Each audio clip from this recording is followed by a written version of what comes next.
Well, good evening, everyone, and welcome to this special council meeting for the City of Dauphin for October 5th, 2022.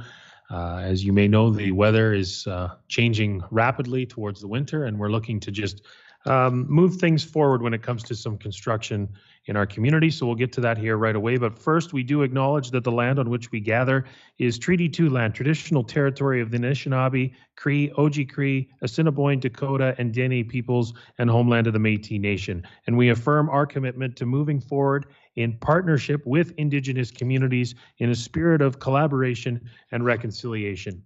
Moved by Councillor Bellemare, seconded by Councillor Juba. Be it resolved that Council accepts the special council meeting agenda as presented. Quickly, no questions or comments. Okay, all in favor? Motion carried. Moved by Councillor Eilers, seconded by Councillor Juba. Whereas at their regular council meeting of June 22nd, 2020, Council approved variance order 12.06.27260/VO-20-01/03 for owner and applicant Dauphin Church of Christ 2004 Incorporated, care of Richard Kirkpatrick, for Lot 2, Plan 4800 DLTO, that is 220 Whitmore Avenue West, to vary the front yard setback from 7.5 meters, that's 24.6 feet, to 2 meters, which is 6.5 feet, with respect to the affordable housing project at Parkland Crossing. And whereas a condition of the above noted variance order was for the City of Dauphin and Church of Christ 2004 Incorporated to enter into a development agreement establishing the terms and conditions for the development of the land and the construction, design, and cost responsibility of services related to the affordable housing project. And whereas the City of Dauphin awarded funding provided by Manitoba Housing and Renewal Corporation to Church of Christ 2004 Incorporated's affordable housing project, a condition of which was the construction of at least 4 dwelling units by March 31st, 2023. Be it resolved that Council accepts as information a development agreement between the City of Dauphin and Parkland Crossing 2004 Incorporated, a site plan for phase number 1, 1 fourplex, and phases 2+ up to 3 more fourplexes for the affordable housing project, and a memorandum dated September 23rd, 2022 from the city manager noting that Church of Christ 2004 Incorporated anticipates the completion of phase 1 with the first 4 dwelling units by March 23rd, 2023, and recommending that the development agreement be approved. And further be it resolved that Council agrees with the city manager's recommendation and authorizes the development agreement between the City of Dauphin and the Church of Christ 2004 Incorporated for the affordable housing project at Parkland Crossing to be signed and sealed by the mayor and the city manager on behalf of the City of Dauphin. Any questions or comments regarding the development agreement? Councillor Bellemare. Yes, just trying to familiarize myself with what's in that design. Where is the parking? Is it between the fourplexes, or where is that laid out? Sorry, it is along the west side, and in the diagram on the bottom right hand of the page, it has phase 1, which is the first fourplex, and just to the west of that, there's 10 parking stalls listed there. So basically, the road where you drive into it currently, those parking stalls will be just on the right side of that. And also, what kind of lighting and trees will be in this project? So one of the things that is a condition of the development agreement is the submission of a landscape plan. And so that will be submitted to the city at a point during the building process. However, I can assure you that I have talked to the applicant and stressed that aesthetics, curb appeal, and vegetation are very important. So, and then looking down the line, because there's 4 of them there, that emergency vehicles would be able to get in between each of them? Yes, so there's, I guess, at looking from the plans, at full build out, there's sidewalks and access right from the street in between that basically accesses the front doors of each of them. Two of them face each other, and then the next two face each other, and there's a walkway where they face each other. And so emergency services could access right from the street. And also, do we know how they're going to be heated? That I don't know. I was just wondering because, I mean, we've looked at sloped roofs before, and that's involved solar panels. And I think that the orientation of this is that those roofs would be east and west and not south. So that's probably not solar, but I was just curious.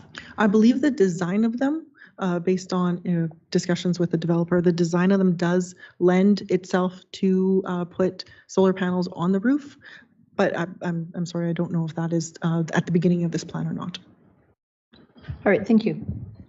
Any other questions or comments? Councillor Juba? Thank you very much, Mr. Mayor. One question I have, now that we know that that land is clear for construction, et cetera, I'm not an engineer, so I don't understand if there's no piles that are going into the ground to support the foundation. Is there going to be sufficient concrete pad poured there, or are they building are they forming a basement, etc.? So what are those plans?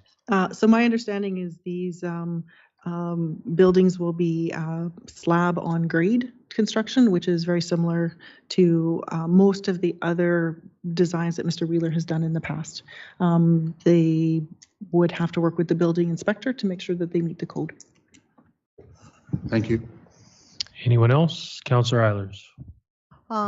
Yes, I would really like to see a picture of that because it gives us an image of what we're looking at. So if you could provide that later on, that would be appreciated. Sorry, a picture of?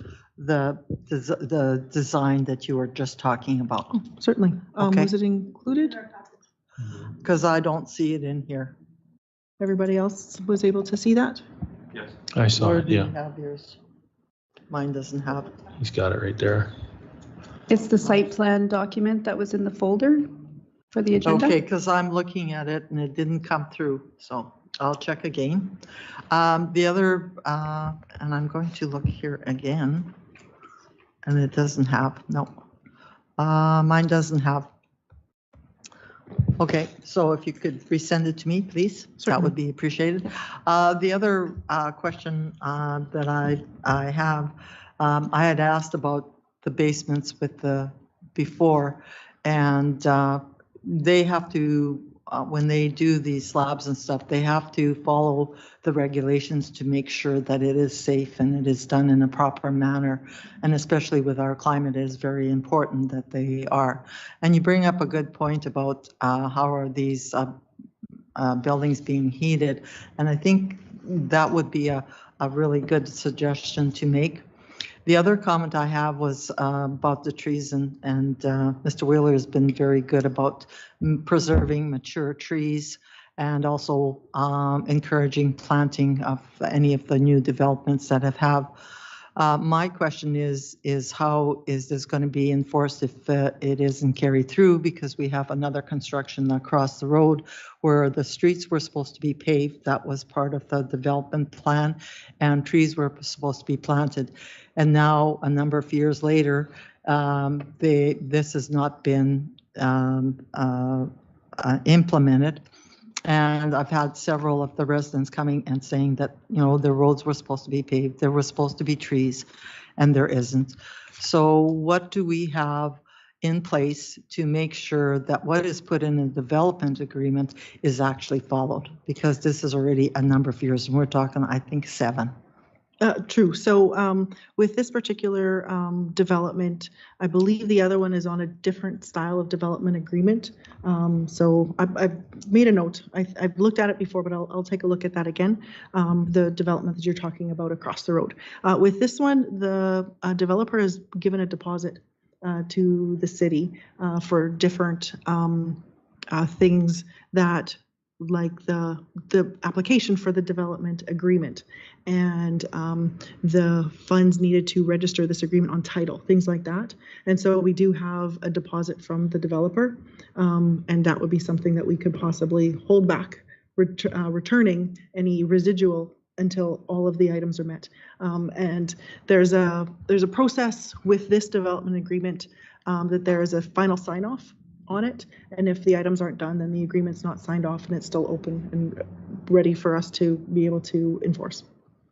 So there's no way we can enforce the development agreement that was done for the other property? Because I think this is something that should be written in our bylaws, that we do have means to make sure that what was agreed on is actually done. Yes. Further, I think between that development and other developments, that's when you develop the template for the development agreement that we're using for everybody now. So there has been a change in our process from then to now. So we're more consistent now, I think. Yeah, that's correct. So through some bad experiences, I'll say, in the past, the current template that we're using and the one that this agreement is based on was formed. And so we worked with the lawyer to get all the clauses correct and help us have, something that is registered on the title saying that they will do it. Any other questions, comments? Yes, Deputy Mayor Stakilo. Thank you. More of a comment than a question. Just happy to see this moving along. It's been a little while in the works, and I just want to commend the parties responsible for it and wish them success moving forward. Yes, I agree 100%, and we'll leave it at that. So with that being said, call the questions. All in favor? And motion carried. Hopefully the weather stays a little warm for another month or two. It'd be perfect. And finally, moved by Councillor Bellemare, seconded by Councillor Juba, be it resolved that this meeting be recessed at 5:13. Nice quick meeting tonight. Thank you again, everyone, for joining us.